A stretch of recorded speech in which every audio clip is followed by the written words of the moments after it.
Now next concept is functional group. तो अगर हम फंक्शनल ग्रुप की बात करते हैं, सबसे पहले आप ये समझो कि फंक्शनल ग्रुप होते क्या है। एन एटम और group of atom present in a molecule. क्या कहा? एक सिंगल एटम होगा या ग्रुप ऑफ एटम होगा present in a molecule which largely determine its chemical properties are called functional group. Means उस मॉलिक्यूल की जो केमिकल प्रॉपर्टीज है वो कौन डिटरमाइन करेगा? Functional group. समझ में आ गया? तो फंक्शनल ग्रुप क्या होते हैं? अगर हम फंक्शनल ग्रुप की बात करें, या एक सिंगल एटम भी हो सकता है, ग्रुप ऑफ एटम भी हो सकता है, और ये क्या करते हैं, किसमें प्रेजेंट होते हैं? मॉलिक्यूल में प्रेजेंट होते हैं। और इनका काम क्या होता है? बेसिकली इनसे क्या इफेक्ट होता है कि ये जो भी केमिकल प्रॉपर्टीज होगी उस मॉलिक्यूल की, वो इसी पर डिपेंड करेगी। किस पर? फंक्शनल ग्रुप पर। ये क्लियर हो गया? ठीक है। अब जो इंपॉर्टेंट फंक्शनल ग्रुप होता है वो कौन कौन से होते हैं? सबसे पहले आता है आपका हेलोजन ग्रुप। इसको हम क्या कहते हैं? Halo alkane. इसको क्या कहा जाता है? Halo alkane. Halo alkane.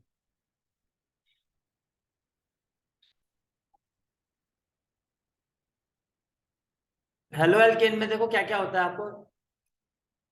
Halogen group होता है क्लोरो, ब्रोमो, या एक और होता है इसमें आयोडो। क्लोरो, ब्रोमो या आयोडो। ठीक है। अब अगर मैं इसके जनरल फॉर्मूले की बात करता हूँ तो इसका जो जनरल फॉर्मूला होता है वो क्या होता है आपका? दैट इज CnH2n +1 और x। ये जो x है ये किसको रिप्रेजेंट कर रहा है? ये x रिप्रेजेंट कर रहा है हेलोजन ग्रुप। समझा क्या?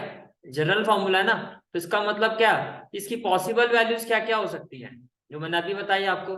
एक्स की वैल्यू क्या क्या हो सकती है? क्लोरो भी हो सकता है, ब्रोमो भी हो सकता है, और आयोडो भी हो सकता है। समझ में आ गया? ठीक है। अब एक चीज का इसमें आपको ध्यान रखना है कि ये जब हम इसका IUPAC नेम लिखते हैं, क्या लिखते हैं? IUPAC।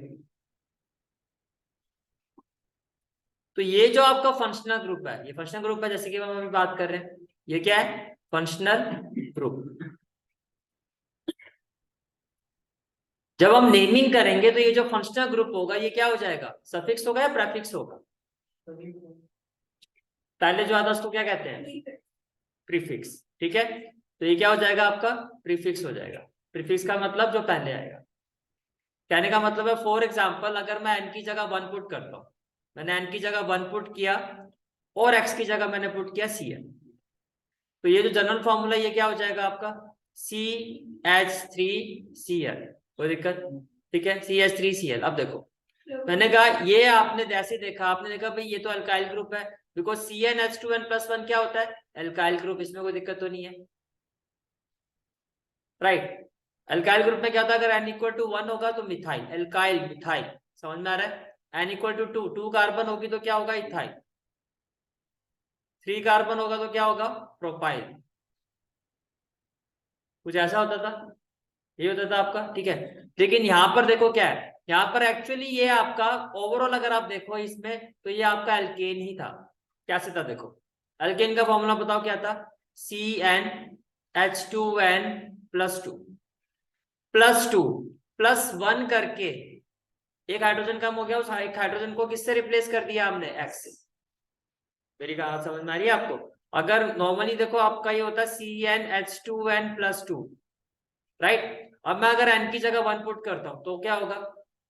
CH4। बट यहाँ क्या हुआ? CH3। समझ में आ गया?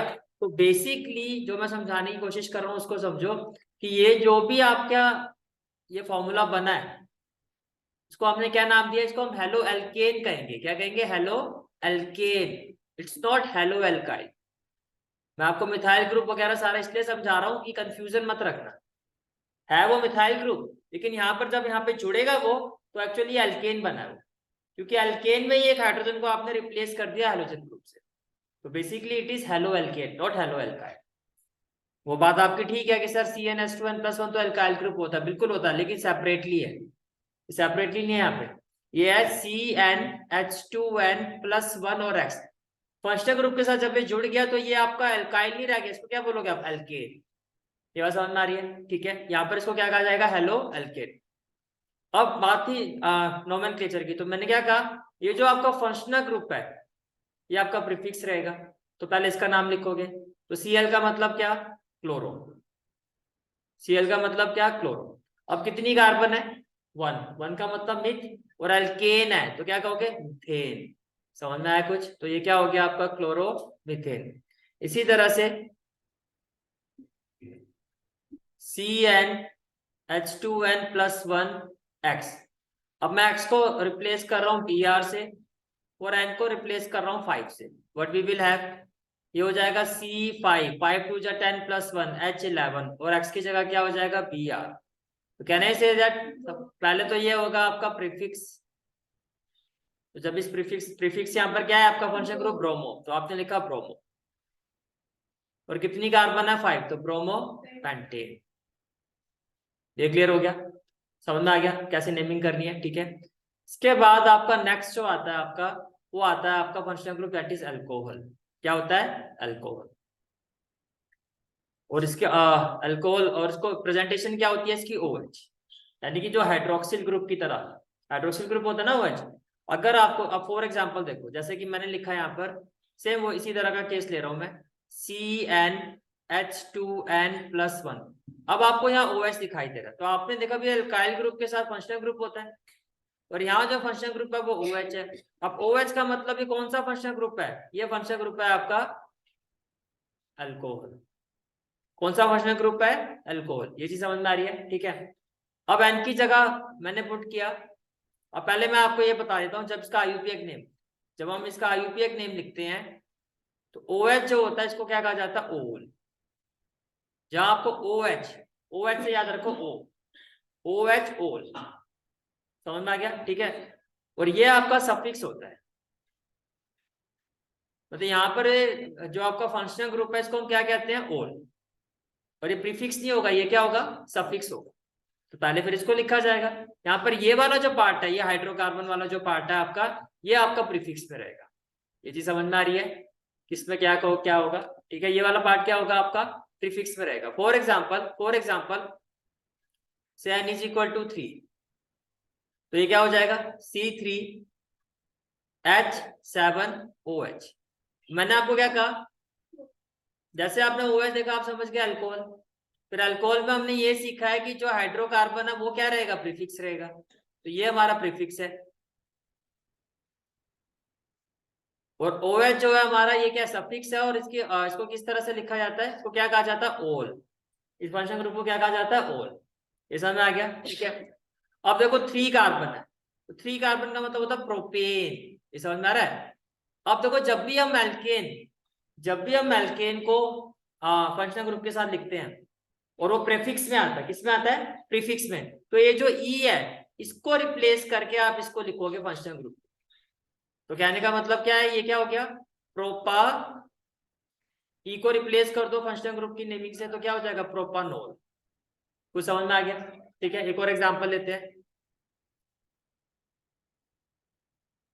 CnH2n+1OH। मैंने कहा put n is equal to 4, तो ये हो जाएगा C4, तो 2 4 जा 8+1 9, और OH। ये क्लियर हो गया। अब पहले क्या लिखोगे, हाइड्रोकार्बन, तो हाइड्रोकार्बन में क्या हो जाएगा ये आपका ब्यूटेन, लेकिन E नहीं लिखोगे, E को रिप्लेस करोगे इस फंक्शनल ग्रुप से, जो क्या है आपका ऑल, तो क्या हो गया, ब्यूटानॉल। क्लियर हो गया ये वाला भी, चले आगे, ठीक है। फिर आता है हमारा next, that is aldehyde. Next क्या आता है हमारा, एल्डिहाइड। देखो एल्डिहाइड जो होता है, ये फंक्शनल ग्रुप होता है CHO। उसको लिखा कैसे जाता है, इस तरह से लिखा जाता है। भाई आपको पता, कार्बन और हाइड्रोजन के बीच में सिंगल बॉन्ड शेयर होता है, और कार्बन और हाइड्रोजन के बीच में डबल बॉन्ड शेयर होता है। ये बात समझ में आ रही है, ठीक है। तो अब एग्जांपल देखो, अब इसका जनरल फॉर्मूला क्या होगा, CnH2n+1, और आपका फंक्शनल ग्रुप CHO।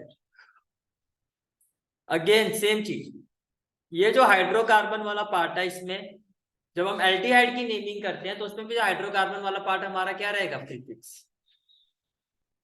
और ये जो फंक्शनल ग्रुप वाला पार्ट है हमारा, ये क्या रहेगा, सफिक्स।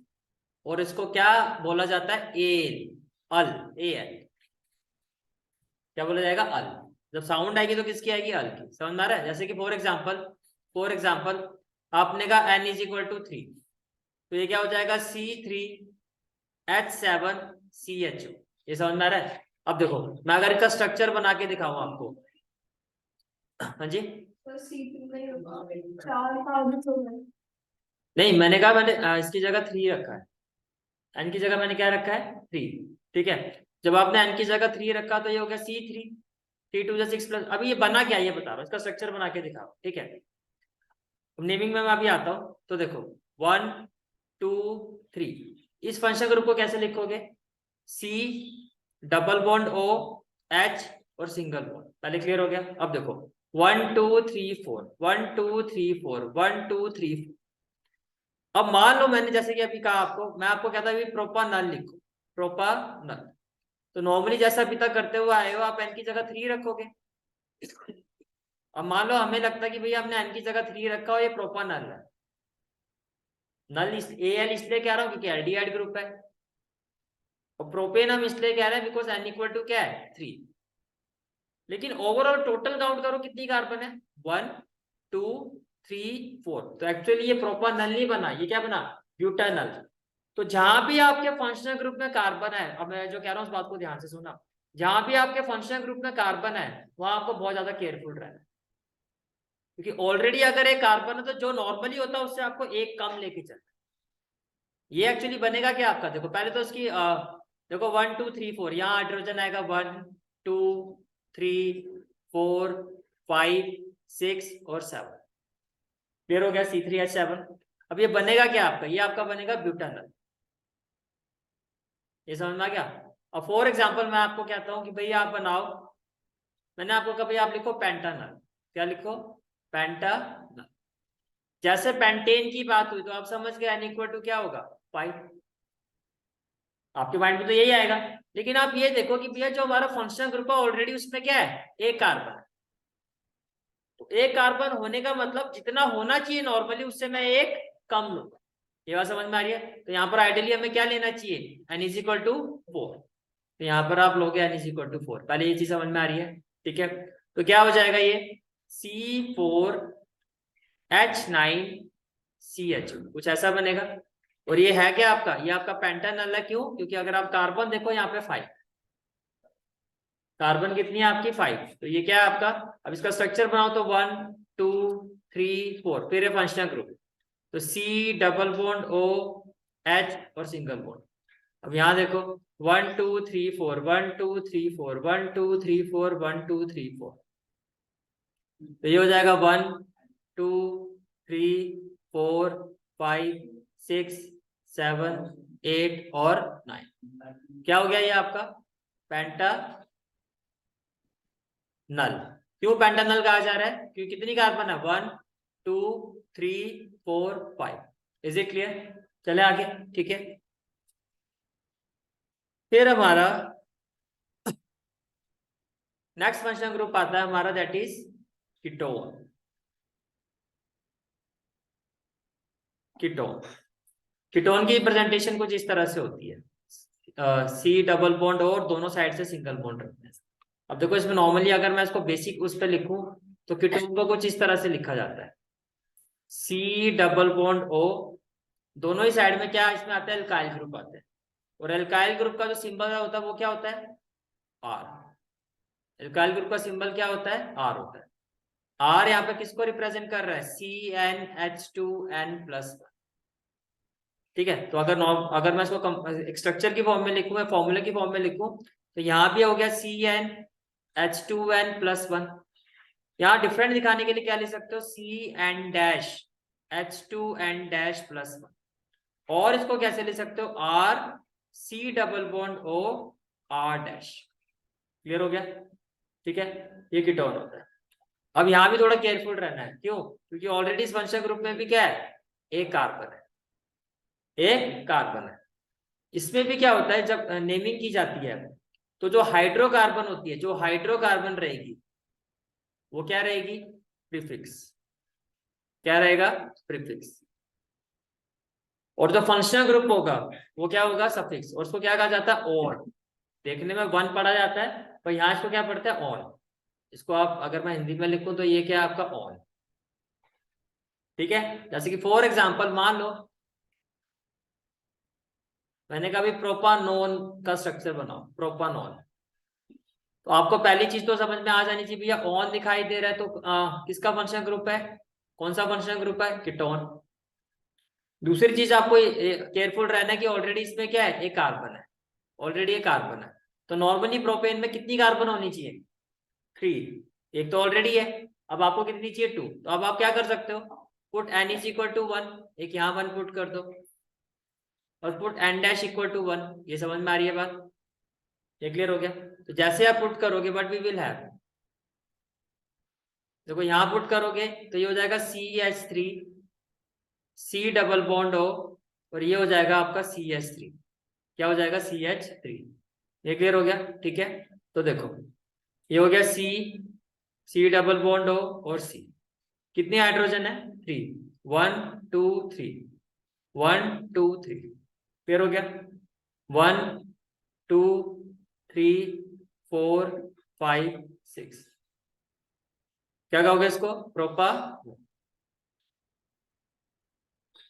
और मान लो आपको बनाना है ब्यूटानॉल। क्या बनाना है, ब्यूटानॉल। मैं स्ट्रक्चर को कॉपी कर लेता हूं।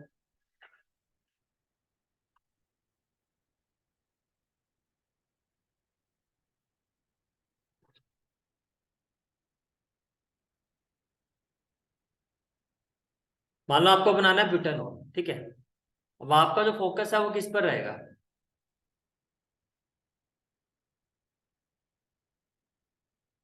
अल्काइल ग्रुप पर, ठीक है। मैंने कहा आपको बनाना है ब्यूटानॉल। ब्यूटानॉल का मतलब कितनी कार्बन, 4।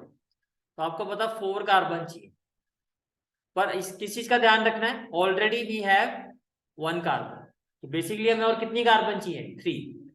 अब यहां मैंने कहा n की जगह 2 पुट कर दो, और यहाँ n डैश की जगह क्या पुट कर दो, 1। समझ में आ रहा है। अब 1.5 तो दे नहीं सकते, यहाँ पर क्या हो गया, 2, और यहाँ पर क्या हो गया, 1। ये क्लियर हो गया। तो ये क्या बन जाएगा आपका, C2, n की जगह 2 रखो, H5, C double bond O, और यहाँ पर क्या हो जाएगा, CH3। ये क्लियर हो गया, ठीक है। अब देखो ये स्ट्रक्चर क्या बनेगा आपका, जब आप स्ट्रक्चर बनाओगे तो ये हो गया C2H5, तो C2, फिर क्या आ गया, C डबल बॉन्ड O, और फिर आ गया हमारा ये C, राइट। कार्बन की वैलेंसी कितनी, 4। तो 4 के हिसाब से अगर टेट्रा वैलेंस होता है तो 1 2 3 4। यहाँ देखो 2 3 4, ये पूरा है। यहाँ देखो 1 2 3 4, 1 2 3 4। तो व्हाट वी विल हैव, 1 2 3 4 5। ये क्लियर, H5। और यहाँ देखो 1 2 3, ये भी क्लियर हो गया, ठीक है। तो ये हो गया आपका कीटोन। इसके बाद नेक्स्ट फंक्शनल ग्रुप आता है हमारा कार्बोक्सिलिक एसिड। कार्बोक्सिलिक एसिड, तो कार्बोक्सिलिक एसिड जो है इसकी प्रेजेंटेशन क्या होती है, COOH। COOH जो आपका फंक्शनल ग्रुप होता है, इसी को कार्बोक्सिलिक एसिड कहा जाता है। मीन्स कहीं भी आपको COOH, CHO अलग है, COOH फर्क समझ में आ रहा है ना। CHO होगा तो क्या कहोगे, एल्डिहाइड, ठीक है। और COOH मतलब बेसिकली अगर मैं इसको ऐसे कर दूं, बेसिकली अगर मैं यहां पर इसको हटा दूं, ये देखो इसको हटा दूं, अब ये क्या हो गया, aldehyde. But now it is carboxyl, ठीक है। तो नेक्स्ट फंक्शनल ग्रुप आता है हमारा कार्बोक्सिलिक एसिड। अब इसका जनरल फॉर्मूला किस तरह से बनेगा, CnH2n+1 COOH। बड़ी बात आपको समझ में आ रही है ना सबको, कि एल्काइल ग्रुप के साथ अगर फंक्शनल ग्रुप है तो उसको क्या बोला जाएगा, एल्केन। अब COOH जैसे आपने देखा, ये कौन सा फंक्शनल ग्रुप है, कार्बोक्सिलिक एसिड, कार्बोक्सिलिक एसिड। ये बात समझ में आ रही है, ठीक है। इसकी भी जब नेमिंग की जाती है तो प्रेफिक्स में क्या आएगा आपका, प्रेफिक्स में आएगा हाइड्रोकार्बन, प्रीफिक्स में क्या आएगा आपका, हाइड्रोकार्बन। प्रीफिक्स में क्या आएगा आपका, हाइड्रोकार्बन। इसके केस में भी प्रीफिक्स में क्या आएगा, हाइड्रोकार्बन। और सफिक्स होगा फंक्शनल ग्रुप, और कैसे लिखा जाता है इसको? ओएक एसिड।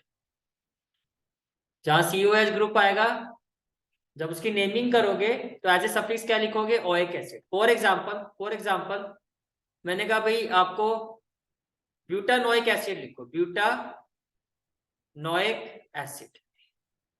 आपने ये देखा कि भाई लास्ट में आ रहा है ओएक एसिड, तो आपके माइंड में क्या आएगा? किसकी बात हो रही है? Carboxylic acid. दूसरी चीज जो आपको यहाँ भी केयरफुल होने की जरूरत है, बिकॉज फंक्शनल ग्रुप में क्या दिखाई दे रहा है मुझे? सी। मुझे यहाँ भी क्या है? केयरफुल होने की जरूरत है। यहाँ तक सारी बातें समझ में आ रही है? ठीक है। तो जब मैं इसकी नेमिंग करूंगा तो मुझे कितने कार्बन चाहिए टोटल? 4।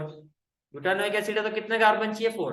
लेकिन बिकॉज एक कार्बन ऑलरेडी आपकी फंक्शनल ग्रुप में है, because we already have 1 carbon in the functional group, तो what we will do? We will take 1 carbon less, that is put n is equal to 3. So what we will have now? C3H7COOH. Is it clear? ठीक है। अब देखो, अब इसका structure देखो, 1 2 3, फिर आ गया ये आपका functional group C double bond O OH। समझ में आ गया? ठीक है। अब यहां देखो, इस कार्बन को देखो 2 3 4, ठीक है। और यहां देखो, अच्छा ये समझ में आ रहा है ऑक्सीजन का यहाँ पे सिंगल सिंगल बॉन्ड क्यों है? वैसे तो डबल बॉन्ड बनता है, बिकॉज ऑक्सीजन का टोटल रिक्वायरमेंट कितने इलेक्ट्रॉन की है? 2। एक उसे कार्बन से मिल गया, एक उसे हाइड्रोजन से। लॉजिक समझना, ठीक है, रट्टे नहीं लगाने।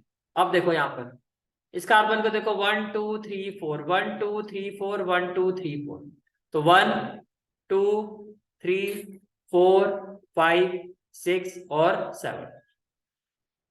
COH का मतलब कार्बोक्सिलिक एसिड। तो जब इसकी नेमिंग करोगे 4 कार्बन आपने देखा तो आप कहोगे ब्यूटानोइक एसिड, ब्यूटानोइक एसिड।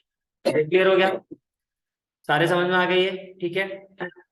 ये वाला जो पार्ट है मैं ऑलरेडी आपके साथ डिस्कस कर चुका हूँ, फिर से बता देता हूँ कि हम ऑलरेडी पढ़ चुके हैं। अगर डबल बॉन्ड होगा, अगर डबल बॉन्ड होगा तो क्या क्या होगा? सफिक्स क्या होगा? ई। ट्रिपल बॉन्ड होगा तो सफिक्स क्या होगा? आई। डबल बॉन्ड, ट्रिपल बॉन्ड, ये सारे क्या? Functional group. सिंगल बॉन्ड होगा तो एन, ठीक है। क्लोरो होगा, बेसिकली देखो आपको एक चीज समझ में आ गई होगी अभी तक, सिर्फ इकलौता ऐसा आपका फंक्शनल ग्रुप था जो प्रीफिक्स में आता है, हेलो एल्केन, जो हैलोजन ग्रुप होता है आपका। हैलोजन ग्रुप इकलौता आपका एक ऐसा फंक्शनल ग्रुप है जो प्रीफिक्स में आता है, बाकी सारे किस में आते हैं? सफिक्स। समझ में आ गया? और दूसरी बात है कि अगर CnH2n1 के साथ फंक्शनल ग्रुप है, चाहे वो OH है या C डबल बॉन्ड O है या CHO है या C डबल OH है, तो इसको क्या बोलोगे आप? एल्केन। तो E जो होगा उस फंक्शनल ग्रुप को रिप्लेस करेगा एल्केन के। ये सारी चीजें क्लियर? तो जो भी आपने पढ़ा है वही सारी चीजें यहाँ बताई गई है। जैसे अल्कोहल है तो इसका OH, एल्डिहाइड में क्या होता है? Al। कीटोन में हम क्या कहते हैं? ओन। इट्स नॉट वन, ठीक है। और कार्बोक्सिलिक एसिड में क्या होता है? ओएक एसिड। यहाँ तक सारी कहानी क्लियर? ठीक है। तो एक जो पार्ट है हमारा वो कंप्लीट हो गया, ठीक है। Now let's go to the next part and which is the most important part of this chapter, that is chemical properties of carbon compound. Chemical properties of carbon compound. सबसे पहली जो केमिकल प्रॉपर्टीज आती है वो कौन सी आती है हमारी? That is combustion, that is combustion. तो अगर हम कंबशन की बात करते हैं तो देखो कंबशन में होता क्या है? Carbon in all it's allotropic form Burns in oxygen. जब भी हम बर्निंग प्रोसेस की बात करते हैं तो एयर में तो वैसे बहुत सारी गैसेज होती है, लेकिन बर्निंग प्रोसेस में कौन सी गैस का यूज होता है? ऑक्सीजन का। किसका यूज होता है? ऑक्सीजन का, ठीक है। तो कार्बन को जब हम बर्न करते हैं तो ऑब्वियसली वो किसके साथ रिएक्ट करेगी? ऑक्सीजन के साथ। आप देख सकते हैं कार्बन किसके साथ रिएक्ट कर रही है? ऑक्सीजन के साथ, to give carbon dioxide along with the release of heat and light। जब कोई चीज जलती है हीट भी प्रोड्यूस होती है और लाइट भी प्रोड्यूस होता है ना, ऐसा, ठीक है। Most carbon compound also release a large amount of heat and light on burning. These are the oxidation reaction। oxidation reaction क्यों कहा जा रहा है? आप देख सकते हो कार्बन में क्या हो रहा है? एडिशन हो रहा है ऑक्सीजन का, और इसके साथ क्या प्रोड्यूस हो रहा है? हीट और लाइट। यहाँ तक सारी चीजें समझ में आ रही है, ठीक है। इसके बाद देखो आगे जैसे कुछ रिएक्शन ये आपको दी गई है, यहाँ बैलेंसिंग करके दिखाया गया आपको। ये क्या होता है CH4, मीथेन। मीथेन को आपने ऑक्सीजन से रिएक्ट किया तो आपको समझ में आ गया कि भैया ये क्या है, कंबशन रिएक्शन है। बिकॉज हाइड्रोकार्बन का या कार्बन को अगर हम ऑक्सीडेशन कर रहे हैं तो वो क्या हो रहा है, कंबशन हो रहा है। क्या हो रहा है, कंबशन हो रहा है। What we will get, CO2 plus H2O plus heat and light. Clear है तक, ठीक है। अब देखो यहाँ की एक्टिविटी दी गई है। एक्टिविटी ये दी गई है आपको, क्या कहा गया आपको, टेक सम कार्बन कंपाउंड। कौन कौन सा, नेप्थलीन। नेप्थलीन जो होता है पहले आपको पता होना चाहिए कि अनसैचुरेटेड होता है। नेप्थलीन एक ऐसा कार्बन कंपाउंड होता है जो क्या होता है, अनसैचुरेटेड। अनसैचुरेटेड में क्या क्या आता है, ये हम पढ़ चुके हैं। डबल बॉन्ड वाले कंपाउंड आते हैं या ट्रिपल बॉन्ड। जो सिंगल बॉन्ड वाले होते हैं वो क्या होते हैं, सैचुरेटेड। तो आपको ये कहा जा रहा है, take some carbon compound like naphthalene. तो नेप्थलीन का मतलब अनसैचुरेटेड, पहले तो ये क्लियर हो गया। कैम्फर, कैम्फर भी क्या होता है आपका, अनसैचुरेटेड। कैम्फर पता है ना, कपूर को कहते हैं। अल्कोहल, अल्कोहल क्या होता है आपका, सैचुरेटेड। अल्कोहल का जैसे भी आपने इथानॉल का स्ट्रक्चर बनाते हैं तो आपको जनरल फॉर्मूला क्या था, CnH2n+1, और फंक्शनल ग्रुप क्या होता है अल्कोहल का, OH। जैसे अल्कोहल का माइंड में क्या आना चाहिए, OH। इथानॉल, कार्बन की जगह 2, मैं इथानॉल इसलिए कह रहा हूँ आपके सिलेबस में जो है वो इथानॉल ही है। जहां मैं अल्कोहल की बात करूं तो आपके माइंड में क्या आना चाहिए, इथानॉल। तो एन की जगह 2 पुट करोगे तो क्या होगा, C2H5OH होगा ना। अब इसका मैं स्ट्रक्चर बनाता हूँ 1 2, राइट। तो 1 1 2 3 4, 1 2 3 4 ऐसे हो गया, और ये क्या हो गया आपका, OH। सभी जगह आपको कौन सा बॉन्ड दिखाई दे रहा है, सिंगल। इनफैक्ट आप इसको ऐसे भी देख सकते हो जैसे अभी हमने पहले भी समझा था, O और H सभी जगह सिंगल बॉन्ड है। ठीक है, तो ये सैचुरेटेड हुआ। ये क्या हुआ, saturated. 1 by 1 on A spatula and burn them. पहले आपने देखो इसमें बेसिकली आप कर क्या रहे हो, हम अनसैचुरेटेड और सैचुरेटेड कंपाउंड को एक एक करके जला रहे हैं, जला के देख रहे हैं, क्योंकि बात यहाँ पर किस प्रोसेस की हो रही है, कंबशन। फिर कहा गया observe the nature of the flame. तेरा जो फ्लेम प्रोड्यूस हो रही है उसका नेचर देखो, किस कलर की हो रही है, किस तरह से हो रही है। ठीक है, तो जब आप इसको ऑब्जर्व करोगे इस एक्टिविटी में, कंक्लूजन ये आएगा आपका कि ऑब्जर्वेशन, अनसैचुरेटेड कार्बन कंपाउंड जो है वो येलो और सूटी फ्लेम देते हैं। सूटी फ्लेम का मतलब धुआं। कोई भी कंपाउंड अगर येलो फ्लेम दे रहा है तो इसका मतलब वो कंप्लीटली बर्न नहीं कर रहा है। कोई भी कंपाउंड अगर येलो फ्लेम प्रोड्यूस कर रहा है तो पूरी तरह से नहीं जल रहा है। पूरी तरह से ना जलने की वजह से उसमें साथ में क्या प्रोड्यूस हो रहा है, सूटी फ्लेम। अगर कोई चीज पूरी तरह से जल रही है तो सूटी फ्लेम प्रोड्यूस नहीं होगी, लेकिन वो फ्लेम कैसी होगी फिर, ब्लू। मेरी बात समझ में आ रही है। तो जो अनसैचुरेटेड कार्बन कंपाउंड होते हैं वो येलोइश फ्लेम प्रोड्यूस करते हैं। रीजन, इनकम्प्लीट कंबशन होता है, वो पूरी तरह से जलते नहीं है। और उसी वजह से, इसी रीजन की वजह से साथ में क्या प्रोड्यूस करते हैं, सूटी फ्लेम। सूटी फ्लेम का मतलब जैसे मैं कह रहा हूँ धुआं, जैसे कि ये देखो, ये देखो जैसे एक आग जल रही है और ये ऊपर, तो ये जो पार्ट है आपका, ये जो धुआं आपको दिखाई दे रहा है ये क्या है आपका, sooty flame. This is sooty flame. और ये फ्लेम का कलर कैसा है, येलो फ्लेम। और ऐसा क्यों होता है ये भी मैंने बताया आपको। इसका मतलब है incomplete combustion, means unsaturated carbon compound produce incomplete combustion. ये कहानी खत्म हो, क्लियर होगी, खत्म नहीं, क्लियर होगी आपको, अभी तो शुरू हुई है। ठीक है, आगे देखो। अच्छा, अब हम बात करते हैं सैचुरेटेड। सैचुरेटेड में क्या होता है, while saturated, while saturated carbon compound जैसे कि अल्कोहल प्रोड्यूस क्लीन फ्लेम। ये कैसी फ्लेम प्रोड्यूस करते हैं, क्लीन। क्लीन का मतलब ब्लू। ऐसा क्यों होता है, बिकॉज यहाँ पर क्या होता है, कंप्लीट कंबशन। मैं फिर से रिपीट कर रहा हूँ, अनसैचुरेटेड होगा तो येलो फ्लेम अलोंग विद सूटी फ्लेम। येलो और सूटी का मतलब यह है कि इनकम्प्लीट कंबशन हो रहा है, और वो किसमें होता है, अनसैचुरेटेड। वहां आपको इनडायरेक्ट क्वेश्चन ऐसे भी आ सकता है कि भैया ये कार्बन कंपाउंड है, ऑन कंबशन, कंबशन पर क्या हुआ, ऑन बर्निंग उसने क्या प्रोड्यूस किया, येलो एंड सूटी फ्लेम। तो वो कैसा कंपाउंड है, तो आप क्या कहोगे, अनसैचुरेटेड। क्या कहोगे, अनसैचुरेटेड। या आपसे पूछा जाए अनसैचुरेटेड कार्बन कंपाउंड के एग्जांपल, बहुत सारे दे दो, डबल ट्रिपल, नेफ्थलीन, कैम्फर, ये अभी आपने पढ़ाई है। ठीक है, क्लियर हो गया। चलो जी आगे चलते हैं। अब देखो आगे क्या बताया गया आपको। Saturated hydrocarbon will generally give a clean flame. Generally इसलिए कहा जा रहा है, जैसे कि आप अपनी बहुत बार क्या होता है कि हमारी देखो एलपीजी गैस जो होती है क्लीन फ्यूल होता है, जो हमारे घर पे भी हम यूज करते हैं, ठीक है, येलोइश फ्लेम प्रोड्यूस होती है, पर बहुत बार आपने देखा होगा बर्तन काले हो जाते हैं। उसका रीजन क्या होता है? इनकम्प्लीट कंबशन होता है। क्यों होता है? क्योंकि जो पूरी एयर सप्लाई होती है पूरी नहीं होती। अगर एयर सप्लाई भी कंप्लीट नहीं होगी तो वो भी एक रीजन होगा कि सैचुरेटेड हाइड्रोकार्बन भी क्या प्रोड्यूस कर देगा? इनकम्प्लीट कंबशन होगा। जो आपके गैस के बर्नर होते हैं वहां पे कई बार ब्लॉकेज हो जाती है, इसकी वजह से पूरी एयर सप्लाई नहीं मिलती है। पूरी एयर भी तो ऑक्सीजन है, तो पूरी एयर सप्लाई मिल ही नहीं रही है, तो ना मिलने की वजह से वो इनकम्प्लीट कंबशन होता है, पूरी तरह से जलती नहीं है चीज, जिसकी वजह से क्या होता है, जो यूटेंसिल्स है, वेसल्स है आपके, वो क्या होना, काले होना शुरू हो जाते हैं, ठीक है, मींस काला धुआं आ रहा है। Saturated hydrocarbon will generally give a clean flame, while unsaturated carbon compound will give us a yellow flame with lots of black smoke. ये कहानी clear? This result in sooty deposit on the metal plate. Plate में deposit हो जाती है। However, limiting the supply of air, ये वो point है जो मैं आपको कह रहा था। भैया एक एक लाइन को बहुत ध्यान से पढ़ना है।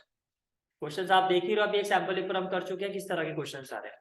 However, limiting the supply of air result in incomplete combustion of even unsaturated hydrocarbon giving a sooty flame। ये assertion और रीजनिंग का क्वेश्चन भी बन के आ सकता है आपको कि भैया यूटेंसिल्स है, गैस पे आपने उसको वो रखा हुआ और वो काला हो गया बॉटम से, उसका रीजन दिया जा रहा है कि इनकम्प्लीट कंबशन हुआ है या उसकी जो सप्लाई ऑफ एयर है वो लिमिटिंग है, तो आप कहोगे हाँ ये सही रीजन। या कोई और रीजन दे देंगे कि सैचुरेटेड में ऐसा होता है, तो आप कहोगे नहीं सैचुरेटेड ऐसा नहीं होता है, लेकिन होता जब है जब इनकम्प्लीट कंबशन होता है, यानी कि एयर सप्लाई क्या होती है, लिमिटेड हो जाती है। क्लियर हो गया यहाँ तक? ठीक है, तो ये ऐसे, ये देखो, ये जो आपके गैस के बर्नर होते हैं, यहाँ पे जो छोटे छोटे आपके, आपने देखा है ना पोर्स होते हैं यहाँ पे छोटे छोटे, ये छोटे छोटे पोर, यहीं से आपकी एयर सप्लाई होती है। अगर ये ब्लॉक हो जाए, इनको मैं ब्लॉक कर दूं, एयर सप्लाई हो ही नहीं रही है। इनकम्प्लीट एयर सप्लाई वाले केस में फिर ऐसा होता है, limiting air supply then saturated carbon compound produce sooty flame incomplete combustion. ये क्लियर हो गया पॉइंट? ठीक है, फिर आगे कहा गया mixture is burn to give a clean blue if you observe the bottom of the cooking vessels getting blackened. होता है ना ऐसा, कब? जब इनकम्प्लीट कंबशन होता है, जो हमारे बर्तन क्या होते हैं, काले होना शुरू हो जाते हैं। It means that the air holes R block. का सीधा सीधा सा मतलब क्या है कि एयर एयर होल्स जो है वो क्या ब्लॉक हो चुके हैं, and fuel is getting wasted. Fuels such as coal and petroleum have some amount of nitrogen and sulfur in them. Their combustion result in the formation of oxide of sulfur and nitrogen, which are the major pollutants in the environment. यही reason है कि कुछ country में क्या होता है ये कि अल्कोहल को ऐड किया जाता है पेट्रोल वगैरह में, बिकॉज पेट्रोल में जो गैसेज होती हैं ये क्या होती है, ये जो गैसेज है, ये वाली जो गैसेज है, ये इनकम्प्लीट कंबशन प्रोड्यूस करती है, क्लीन फ्यूल नहीं होता। अल्कोहल को पेट्रोल में ऐड करने से आगे आएगा भी प्रॉपर्टी में, आप देखोगे इथेनॉल को, उसमें क्या होता है, कंप्लीट वो क्लीन फ्यूल होता है। समझ में आ गया? ठीक है, तो क्या समझ में आया आपको? Carbon, hydrocarbon plus oxygen give CO2 plus heat and light, that is combustion. ठीक है, तो दूसरी चीज क्या आपने समझी कि अनसैचुरेटेड कार्बन कंपाउंड जो होता है वो क्या प्रोड्यूस करते हैं, incomplete combustion, means yellow flame with black smoke. ये क्लियर हो गया? ठीक है, फिर हमने क्या समझा कि जो सैचुरेटेड कार्बन कंपाउंड होता है वो क्या प्रोड्यूस करता है, कंप्लीट कंबशन। लेकिन उसकी कंडीशन क्या होती है, कंप्लीट कंबशन कब प्रोड्यूस करेंगे, प्रॉपर सप्लाई ऑफ एयर होनी चाहिए। ठीक है, अगर लिमिटेड सप्लाई ऑफ एयर रहेगा तो ये भी क्या प्रोड्यूस करेंगे, ब्लैक स्मोक। ऐसा क्यों? इनकम्प्लीट कंबशन टेक्स प्लेस होगा। क्लियर हो गया? कंबशन समझ में आ गया अच्छे से? नेक्स्ट आता है आपका ऑक्सीडेशन, चैप्टर 1 से ही पढ़ते हुए आ रहे हैं। ठीक है, तो देखो ऑक्सीडेशन क्या होता है, carbon compounds can be easily oxidize on combustion, है तो अभी आपने देख लिया। ठीक है, पर ऑक्सीडेशन के लिए को कुछ बहुत इंपॉर्टेंट रिएक्शन है जो आपके सिलेबस का पार्ट है, मैं डायरेक्टली उसमें लेके चलता हूँ। जैसे कि ये रिएक्शन है, क्या कहा जा रहा है, alcohols are converted to carboxylic acid. सीधा क्वेश्चन आ जाएगा आपका, मैंने अभी आपको बताया, ध्यान से सुनना, फिर से इस चीज को माइंड में रखो। जब बात होगी अल्कोहल की तो आपके माइंड में क्या आना चाहिए, इथेनॉल। जब बात होगी कार्बोक्सिलिक एसिड की, आपके माइंड में क्या आना चाहिए, इथेनॉइक एसिड, दैट्स इट, और दूसरा कुछ सोचना ही नहीं है। तो सीधा आ जाता है by which process ethanol converted to ethanoic acid, तो आप क्या कहोगे? Oxidation, by the process of oxidation. फिर कहा जाएगा गिव रिएक्शन, तो ऑक्सीडेशन 1 मार्क का वो हो जाएगा, 2 मार्क्स की रिएक्शन मान लो 3 मार्क्स का क्वेश्चन बन जाता है। बात समझ में आ रही है? ठीक है। इथेनॉल से इथेनोइक एसिड बनाने के लिए आपको जरूरत पड़ती है ऑक्सीडाइजिंग एजेंट की, ये बात समझ में आ रही है? इथेनॉल से अगर आपको इथेनोइक एसिड बनाना है तो हमें किसकी जरूरत पड़ती है? भैया इथेनॉल में तो एक ही ऑक्सीजन है, इथेनोइक एसिड में 2 ऑक्सीजन होगी, तो उसके लिए कोई ऑक्सीडाइजिंग एजेंट चाहिए ना मुझे, तो इसमें एडिशन करे ऑक्सीजन का। वो जो ऑक्सीडाइजिंग एजेंट होते हैं आपके वो 2 होते हैं, या तो आप यूज करोगे KMnO4, ऑब्वियसली आपको चॉइस दी जाए तो ये लिखो, दूसरे वाले का तो नाम लेते हुए मुंह टेढ़ा हो जाता है।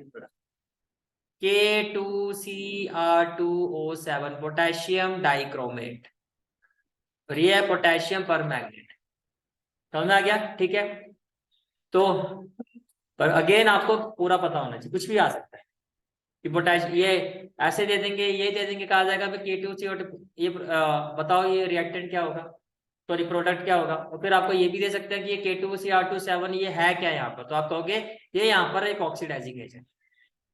तो जैसे हम ऑक्सीडाइजिंग एजेंट की हेल्प से और इसको हीट करते हैं तो ये कन्वर्ट हो जाता है इथेनोइक एसिड। बात समझ में आ रही है? ठीक है। इसमें कन्वर्ट हो जाता है इथेनोइक एसिड में। बोलो भाई, क्लियर हो गया? ठीक है। And this reaction is called as ये this process is called as oxidation. तो देखो क्या लिखा हुआ है, we see that some substances are capable of adding oxygen to other, these substances are known as oxidizing agent, जो हमारे यहाँ एग्जांपल में KMnO4 और K2Cr2O7। alkaline potassium permanganate that is KMnO4 और acidified potassium dichromate are oxidizing alcohol to acid, इनकी वजह से ये ऑक्सीडाइज्ड होते हैं अल्कोहल और किस में कन्वर्ट हो जाता है? Acid. that is adding oxygen to the starting material, hence they are known as oxidizing agent। ये बात क्लियर होगी? ठीक है। फिर नेक्स्ट इंपॉर्टेंट रिएक्शन आती है आपकी एडिशन रिएक्शन। क्या आती है? Addition reaction. अब देखो एडिशन रिएक्शन क्या होता है। एडिशन रिएक्शन में क्या होता है, ये आपका पेपर में भी क्वेश्चन था, अगर आपको याद आ रहा हो, जो अभी हमने CBSE का सैंपल पेपर था वहां पे एक MCQ में क्वेश्चन था, पर उसमें उल्टा दिया हुआ था। ये क्या करता है, इथीन को आप ऐसे समझो किस में कन्वर्ट कर देता है? इथेन।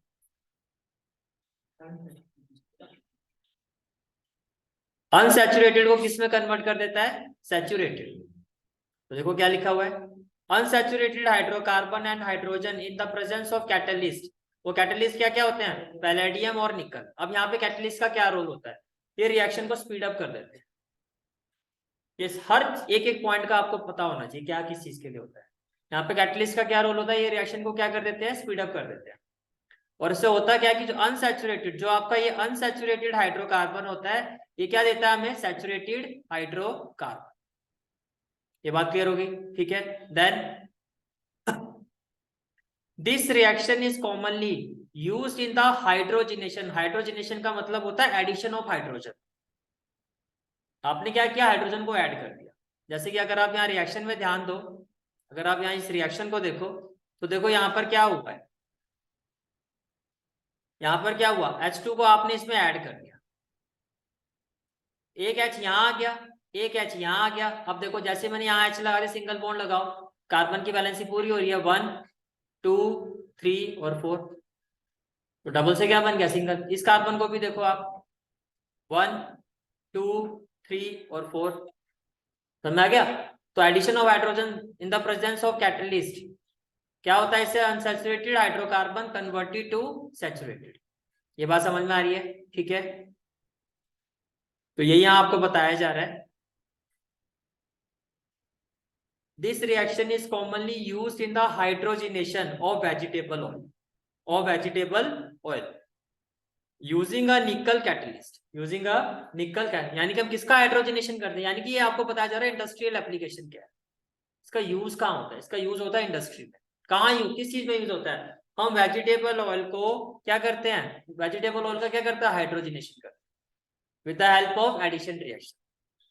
अब यही चीजें डायरेक्ट में ऐसे भी आ सकती है कि भाई वेजिटेबल ऑयल का वो होता है, हाइड्रोजनेशन होता है, किस प्रोसेस से होता है? तो आप क्या कहोगे? हाइड्रोजनेशन या एडिशन रिएक्शन। फिर आपसे पूछा जाएगा वो प्रोसेस होता क्या है, उसका नाम बताओ, पहले तो प्रोसेस को एक्सप्लेन करो और रिएक्शन बताओ। ऐसे क्वेश्चन बनते हैं, समझ में आ रहा है? ठीक है। Vegetable oil generally have low unsaturated carbon chain, है ना अनसैचुरेटेड, हमें अनसैचुरेटेड को क्या करना है, सैचुरेटेड बनाना है। While animal fat have saturated carbon chain, ये बात समझ में आ रही है? और देखो इन दोनों की अगर मैं बात करता हूं जो ये आपका वेजिटेबल ऑयल होता है ये लिक्विड स्टेट में होता है, अनसैचुरेटेड होता है और हेल्दी होता है। क्या होता है? हेल्दी होता है। और जो एनिमल फैट्स होता है वो किस स्टेट में होता है? पहले तो सॉलिड, और कैसे होते हैं? सैचुरेटेड होते हैं। और कैसे होते हैं? अनहेल्दी। दोनों का कंपैरिजन बताओ। ठीक है, ये क्लियर हो गया? तो अभी तक आपने क्या पढ़ा, किस रिएक्शन के बारे में हमने पढ़ा? हाइड्रोजनेशन। हाइड्रोजनेशन क्या होता है? The addition of hydrogen to an unsaturated hydrocarbon in the presence of nickel और palladium as catalyst is called as hydrogenation. Clear हो गया? ठीक है।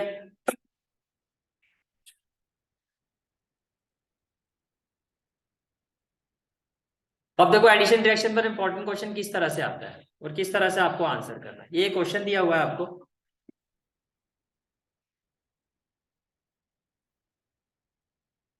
क्वेश्चन ये है आपका, name the functional group of organic compound that can be hydrogenated. उस functional group को बताओ जिसको आप क्या कर सकते हो? हाइड्रोजिनेटेड कर सकते हो। तो कौन सा फंक्शनल ग्रुप है यहाँ पे? डबल बॉन्ड या सिंगल बॉन्ड? Double bond.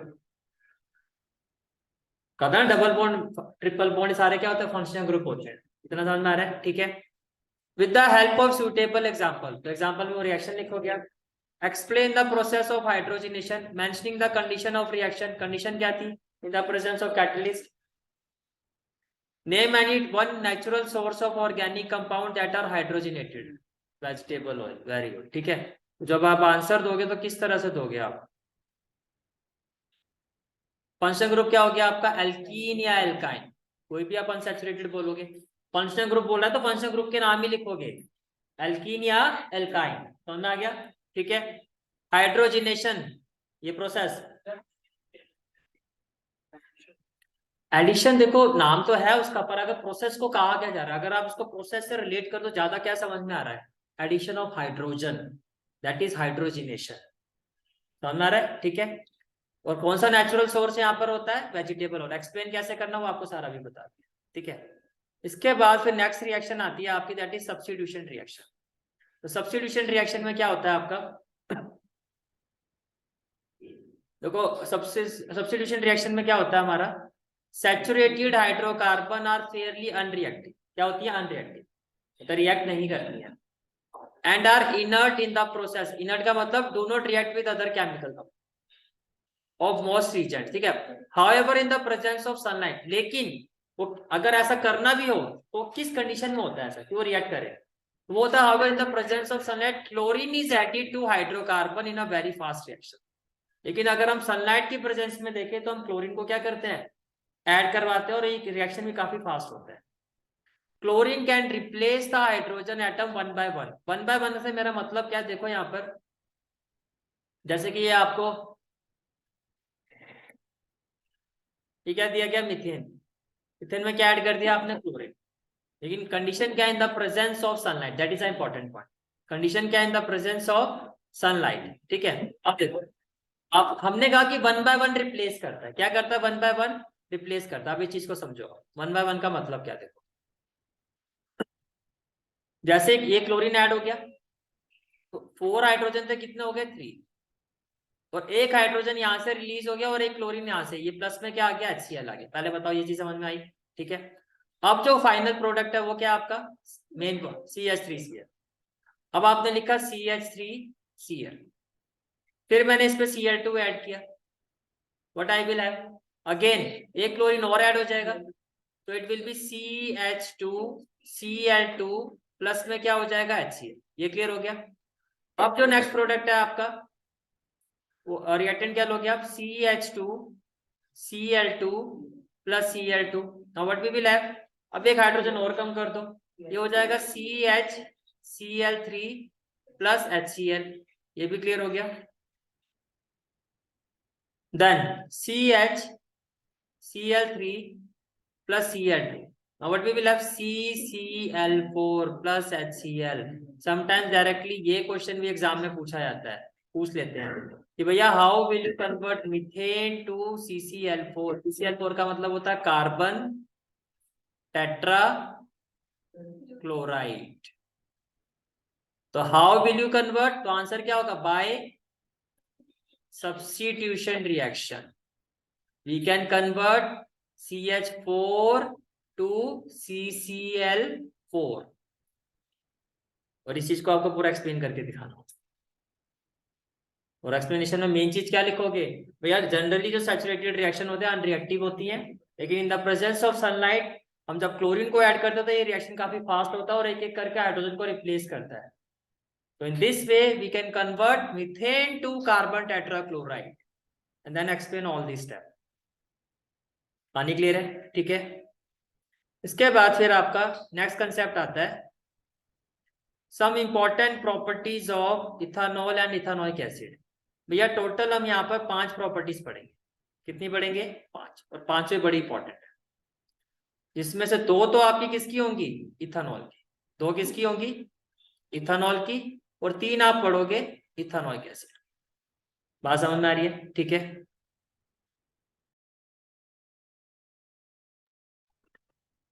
तो सबसे पहले देखो हम बात करते हैं इसकी प्रॉपर्टीज की. प्रॉपर्टीज ऑफ इथानॉल क्या होता है. तो पहली प्रॉपर्टी होती है कि ये लिक्विड होता है रूम टेम्परेचर.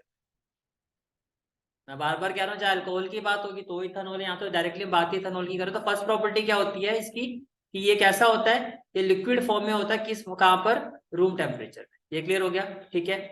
देन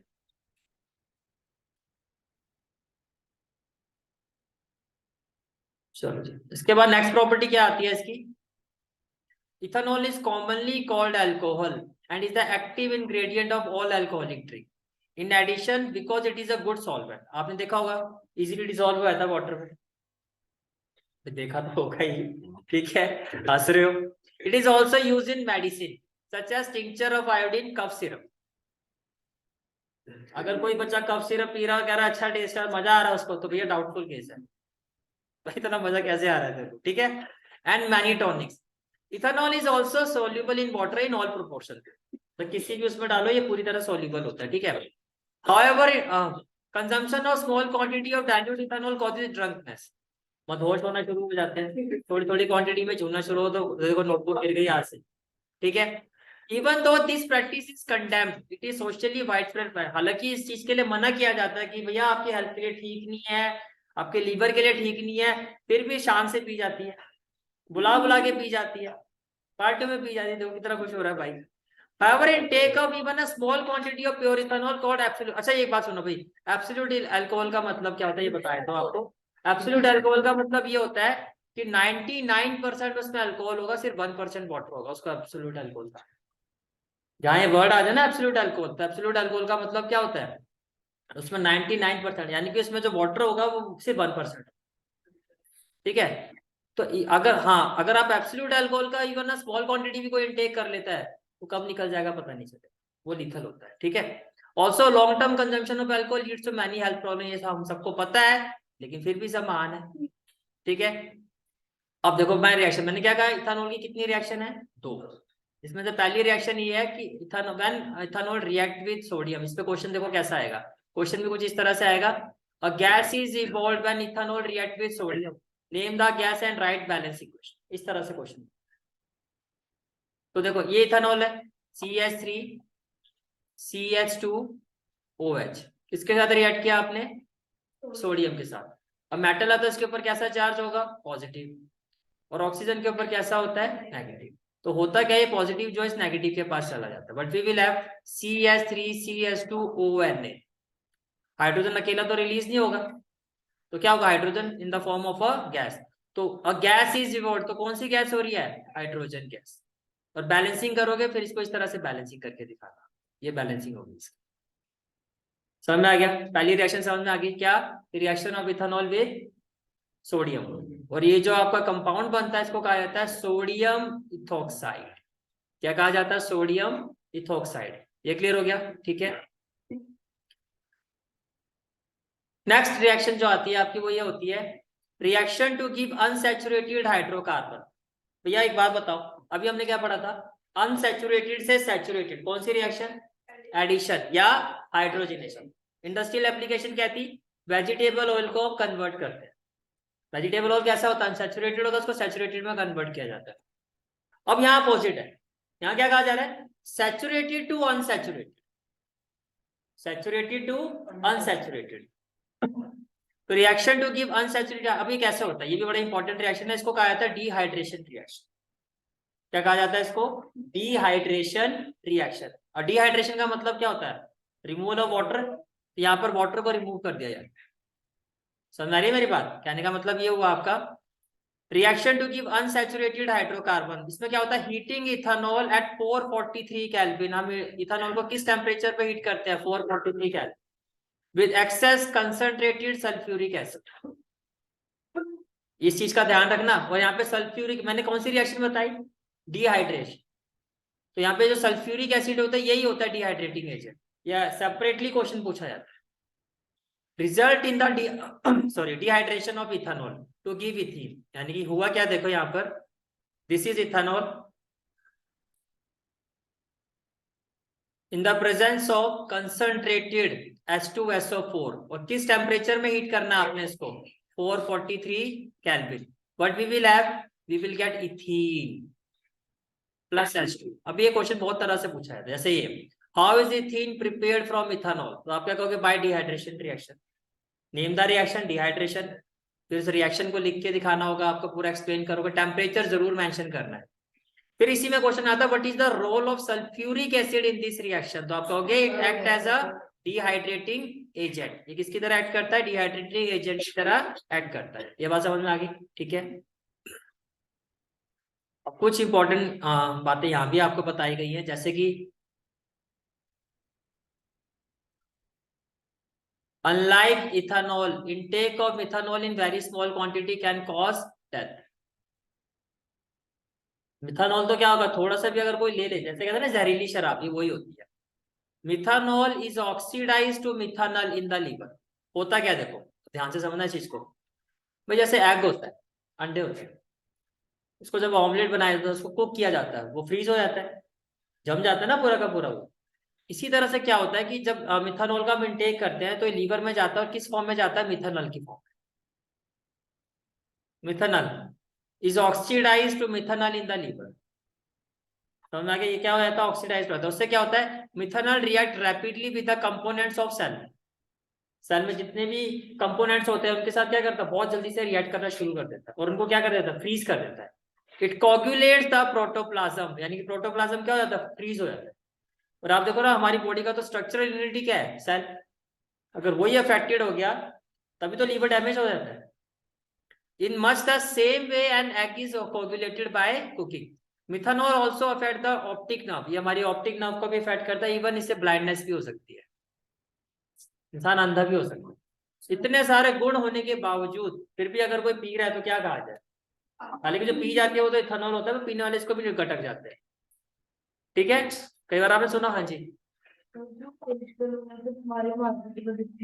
हाँ सर वो उसमें कितना मतलब परसेंट पानी होता है, कितना परसेंट वही तो मैं कह रहा हूँ, वो उसमें जो होता है वो आपकी एब्सोल्यूट नहीं होती है, पहली बात तो ये। और वो इथेनॉल है, यहाँ पे बात कर रहे हैं मिथानॉल। मिथानॉल बहुत ही हाई लेवल पे, इथेनॉल तो क्या है, इवन हम कह रहे हैं मेडिसिनल लेवल पे भी होता है। एक मतलब यूज करने का तरीका होता है, किस तरीके से उसका इंटेक किया जा रहा है। ऐसा नहीं है इथेनॉल को तो अगर मैं ऐसे कहूँ कि भाई कि एक अच्छी चीज क्या है इसमें, या एक प्लस पॉइंट क्या है इसमें, तो आप कहोगे ethanol.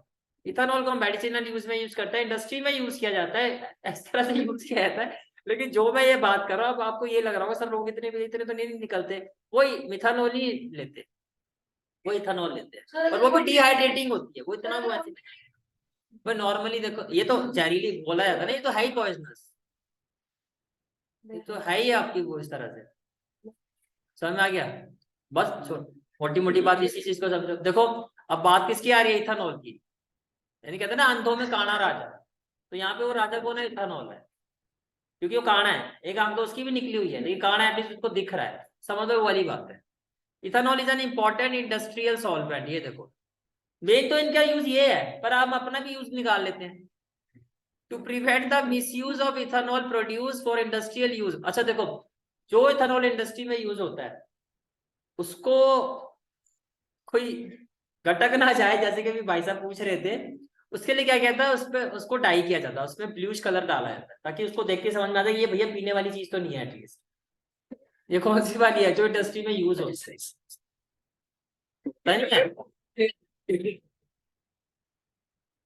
To prevent the misuse of ethanol produce for industry. अब देखो क्या किया जाता है, इसको जो इंडस्ट्री में यूज होती है उसको अनफिट बनाया जाता है,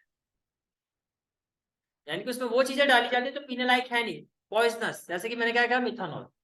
It is made unfit for drinking by adding poisonous substances like methanol to it. Dyes are also added to color the alcohol. और उसमें डाइज भी ऐड करके बता दिया जाता है भैया ये मिथेनॉल मिली हुई इथेनॉल है, इसको घटक मत जाना। हाँ ठीक है, so that it can be identified easily. इसको क्या कहता है, डी नेचर्ड अल्कोहल। इस पर भी क्वेश्चन कई बार आया। क्लियर हो गया यहाँ तक? ठीक है ठीक है, नेक्स्ट क्लास से हम शुरू करेंगे प्रॉपर्टीज ऑफ इथेनॉल गैस। एक लास्ट पार्ट आपका रह गया और क्लीनिंग एक्शन।